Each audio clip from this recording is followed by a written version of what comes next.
19 तारीख को रामकृष्ण नगर थाना अंतर्गत एक ज्वेलरी शॉप लक्ष्मी अलंकार ज्वेलर्स दुकान में दो मोटरसाइकिल सवार पर 5 अज्ञात अपराधकर्मी के द्वारा डकैती की घटना की गई थी।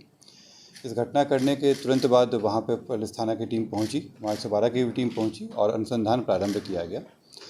क्योंकि ये बहुत बड़ी घटना हुई थी और इसको लेकर एक एसआईटी बनाया गया जो पूर्वी सिटी एसपी पूर्वी के निर्देशन में चल रहा था। इसमें वहाँ के जो एसडीपीओ थे वो भी इसमें सहयोग दे रहे थे और विभिन्न टीमों के द्वारा, साथ में डीआईओ की भी टीम थी, इनके द्वारा विभिन्न जगहों पर रेड छापामारी किया जा रहा था और सूचना संकलन किया जा रहा था।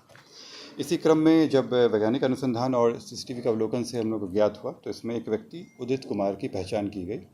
इस व्यक्ति के द्वारा लोगों को ले जाने के लिए और गाड़ी का इस्तेमाल किया गया था। जब इससे पूछताछ किया गया तो इसकी निशानदेही पर मेन अभियुक्त जो दिलीप कुमार है उसकी पहचान की गई। दिलीप कुमार ही वो व्यक्ति था जो पहले अंदर घुसा था और ज्वेलरी मालिक के साथ मारपीट भी किया था। जब इसके पास जाकर पूछताछ किया गया तो इसके द्वारा बताया गया कि घटना करने के बाद ये लोग वहाँ पर जो सिपारा के पास जो कृषि फार्म है वहाँ गए थे और वहाँ पे आपस में जो ज्वेलरी थे उसको आपस में बांटे थे और वहीं पे अपना हथियार भी छिपा दिए थे। जब उस जगह पे गए तो वहाँ पे देखा गया कि वहाँ पे कुछ रैपर्स वगैरह भी फेंके गए थे और जब हथियार बरामदगी के लिए लोग गए वहाँ पे तो ये भागने का प्रयास किए और भागने क्रम में वहाँ पे जो रामकृष्ण नगर थाना के पदाधिकारी थे उनके साथ धक्का उनको धकेले, जिसमें उनको चोट भी आई और उसके बाद ये उन पर फायरिंग कर दिए।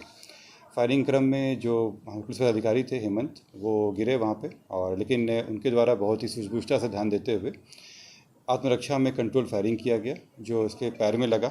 गोली लगते ही ये तुरंत गिरा लेकिन इसको तुरंत ही इलाज के लिए एनएमसीएच में भर्ती कराया गया जहाँ ये अभी इलाजरत है।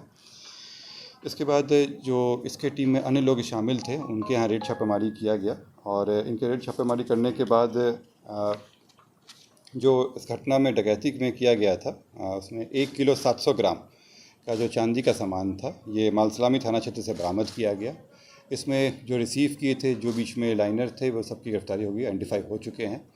इसमें जो घटना में प्रयुक्त किया गया था जो मोटरसाइकिल था वो भी रिकवर कर लिया गया है। साथ ही जो यहाँ फायरिंग हुआ था उस जगह से जो घटना में इस्तेमाल किया गया हथियार था वो भी बरामद कर लिया गया है। इसमें अभी तक 5 लोग गिरफ्तार हो चुके हैं। दिलीप कुमार जो अभी एनएमसीएच में इलाजरत है, जो मेन पहले घुसा था, मारपीट किया था। उदित कुमार जो घटना के बाद अपने राइडर बाइक से ले गया था इन लोग।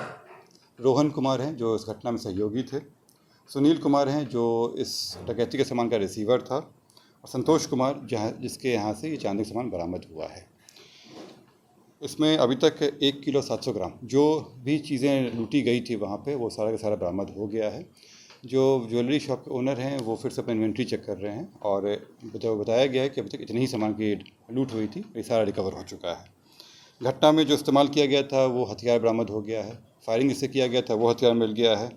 2 जिंदा कारतूस मिला है 7.65 mm का, 1 कारतूस मिला है 8 mm का। घटना में जो मोटरसाइकिल हुए थे 2 मोटरसाइकिल का इस्तेमाल हुआ था, दोनों मिल गए हम लोगों को। घटना में जो इस्तेमाल किया गया था मोबाइल वो भी हम लोगों को बरामद हो गया है। इसमें खास बात यह है कि इस ज्वेलरी शॉप में जब घटना हुई है तो अक्सर ये देखा जा रहा है कि जो ज्वेलरी सामान लूटा जाता है वो दूसरे ज्वेलर्स के यहाँ बेचा जाता है और जो इस तरह का सामान खरीदते हैं वो जानते हैं कि ये लूटा हुआ या संदिग्ध सामान है और वो निजी लाभ हेतु इस चीज़ का कार्य करते हैं। मैं आप लोगों को बताना भी चाहता हूँ कि ये अपराध के अंदर में आता है।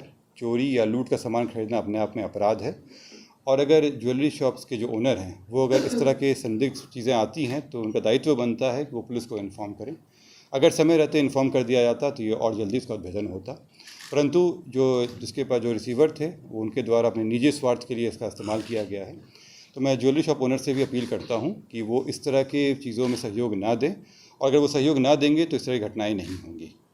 दूसरा, मैं आप लोगों के द्वारा अपील भी करता हूं कि हम लोग कई बार ज्वेलरी शॉप ओनर से भी बात किए सुरक्षा बढ़ाने के लिए। वहां पे उनके द्वारा हम लोग उनको निर्देशित भी किए हैं कि वो अपने यहाँ एक सायरन जरूर लगवाएं जो आपातकाल की स्थिति में उनके द्वारा इस्तेमाल किया जा सकता हो। जिस तरह से बैंक में रहता है एक बटन दबाने से सायरन बजता है तो उसका भी करें, परंतु कई दुकानदारों के द्वारा ये नहीं किया जा रहा है। छोटी छोटी अगर सावधानियाँ बरतेंगे तो घटनाएँ नहीं होंगी। जो मैं बता रहा हूँ आप लोगों को, जब ये जो ज्वेलरी शॉप में जो सुरक्षा का करने का है इसमें कई लेवल्स पे काम किए जाते हैं। पुलिस भी गश्ती कर रही है पर आप लोगों का भी सहयोग आवश्यक है और जो बेसिक चीज़ें होती हैं, जैसे बड़े शॉप हैं वहाँ पे जो मेटल डिटेक्टर्स वगैरह होते हैं उसका इस्तेमाल किया जा सकता है। जो छोटे शॉप्स हैं वहाँ सायरन हो गया, सीसीटीवी हो गया, ये चीज़ें करने से काफ़ी हद तक इन सब में सुरक्षा की भावना बढ़ती है। और साथ ही आपस में जो ज्वेलर्स, अगर वो लोग इस तरह का सामान नहीं खरीदेंगे तो ये घटना अपने आप बंद हो जाएंगी।